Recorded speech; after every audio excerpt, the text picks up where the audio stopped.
Всем привет! Меня зовут Анна Минеева. Если с кем-то еще не знакомы, я дизайнер интерьера и руководитель строительной компании Минеева Country Estate. Мы занимаемся строительством современных загородных домов. На своем канале я делюсь разной полезной информацией по данному вопросу, а также стараюсь помочь тем, кто только начинает вникать в тему покупки или строительства своего дома. Я долго думала о том, чтобы посвятить отдельный ролик освещению. Однако я понимала, что эта тема очень обширная.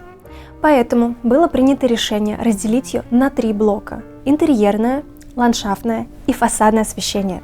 Сегодняшнее видео посвящено как раз последнему. Конечно, когда мы говорим о фасадном освещении, мы имеем в виду именно подсветку коттеджей, то есть частных домов. Тема городского света тоже интересная, но не сегодня. Итак, для чего вообще нужна подсветка? Какие функции она выполняет? На какие типы делится? Как грамотно всем этим пользоваться, чтобы круто осветить свой дом?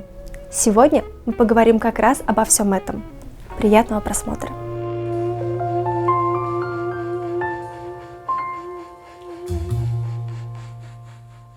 Какие же основные функции у фасадного освещения? Для начала их можно разбить на 2 большие группы. Это эстетическая функция, чтобы было красиво, и функция утилитарная – создание безопасного окружения, комфортного для пребывания жильцов. Если с эстетикой все более-менее понятно, то по поводу безопасности много вопросов. Один из самых главных – каким должно быть освещение, чтобы передвижение около дома стало спокойным?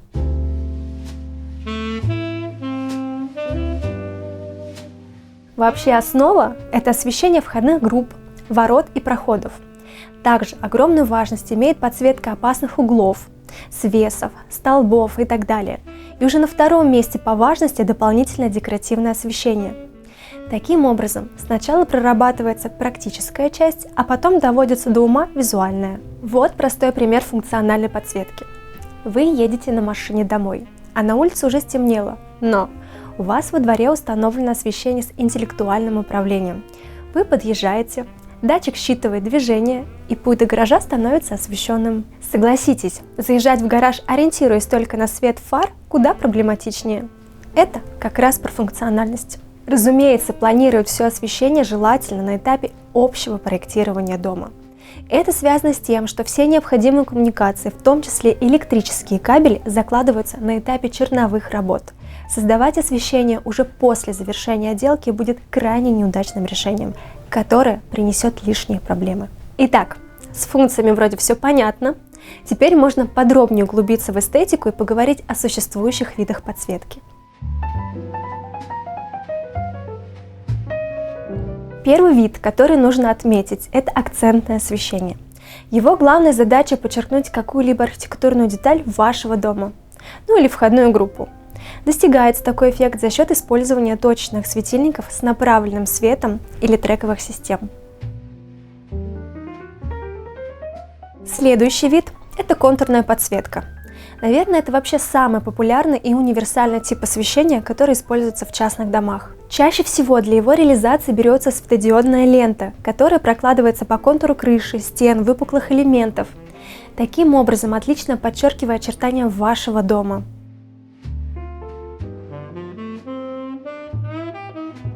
Также существует заливающее освещение. Я думаю, по названию понятно, что это такое. Это свет, который заливает все вокруг. Используется он не так часто, поскольку является слишком ярким. Однако, если грамотно его внедрить в комбинацию с другими видами подсветок, можно получить очень впечатляющий результат.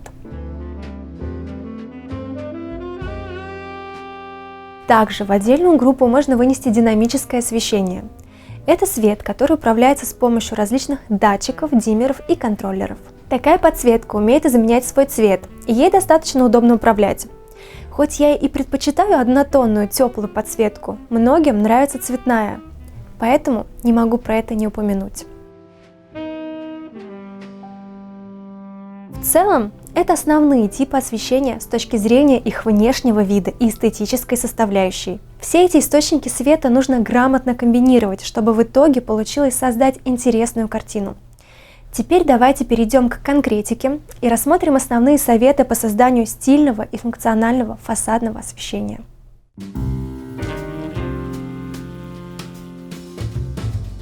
Первый, очень важный момент, который хочется отметить. По мне лучше «недо», чем «пере». Что я имею в виду? Мне кажется, не нужно делать из дома новогоднюю елку. Это будет выглядеть просто-напросто не стильно. Лучше всего разделить весь свет на группы, которыми можно управлять. Например, одна группа – это декоративный свет, другая – функциональный. Все это отдельно включается и выключается по требованию. Что еще? Важно, чтобы фасадный свет никого не ослеплял, и для этого нужно учитывать множество факторов. Например, отраженный свет в таком случае лучше, чем направленный. Сделайте так, чтобы источник света, ту же лампочку, не было видно. Лучше, чтобы визуально мы наблюдали луч, который отражается от фасада. Он не будет раздражать глаза. Едем дальше. Вешайте светильники на той высоте, для которой они предназначены. Какие-то лучше устанавливать ближе к отмостке, какие-то на уровне глаз, а какие-то повыше. Обязательно изучите этот момент. При этом не забывайте про предыдущий пункт. Если у вашего дома большая площадь остекления, то заливающий свет в таком случае совсем не подойдет. Как ни крути, даже в случае отражения от стекла он будет вас слепить, поэтому со стеклом нужно повозиться еще больше. Вообще, продумывая подсветку, обязательно учитывайте те материалы, которыми будет облицован фасад.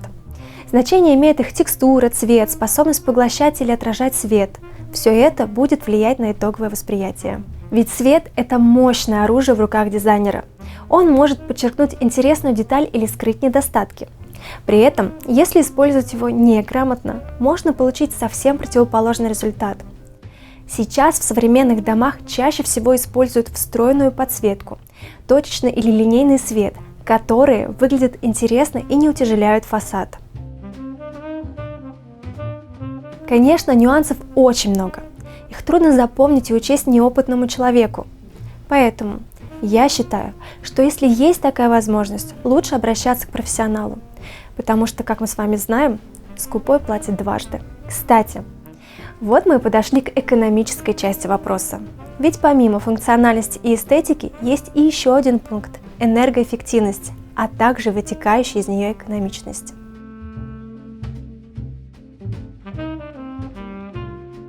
Отличный способ сэкономить – использовать датчики движения и интеллектуальную систему освещения. Она поможет организовать необходимый план работы. Простыми словами, свет будет гореть тогда, когда он вам нужен. При этом не надо будет следить за всем в ручном режиме. Также лучше всего устанавливать энергосберегающие лампы. В данном случае лучше всего подходят европейские устройства. Они уже давно направлены на энергоэффективность и используют наши любимые светодиоды, которые потребляют минимум энергии. Также не забывайте о том, что приборы должны быть предназначены для работы на улице. Речь про влагостойкость, морозоустойчивость и другие важные параметры. Уточняйте эти детали перед покупкой, чтобы ваш свет не перестал работать в первый ливень и уж тем более не вызвал бы короткое замыкание. Ну и главный совет по экономии.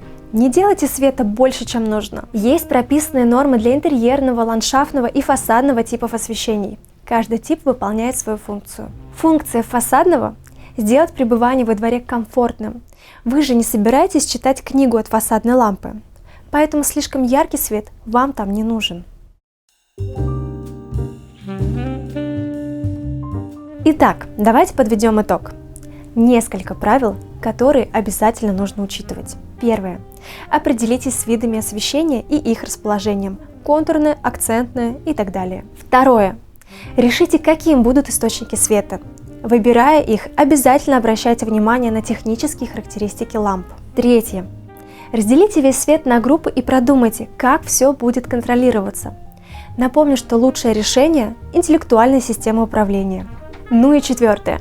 Если вы совсем ничего не понимаете в теме, лучше обратиться в компанию, которая всем этим профессионально занимается. Ну, например, наша. Конечно, по всем вопросам, связанным со строительством, внутренними планировочными решениями, светом, интеллектуальными системами, вы можете обратиться к нам.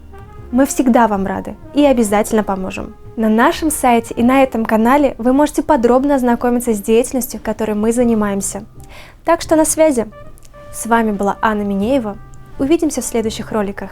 Всем пока!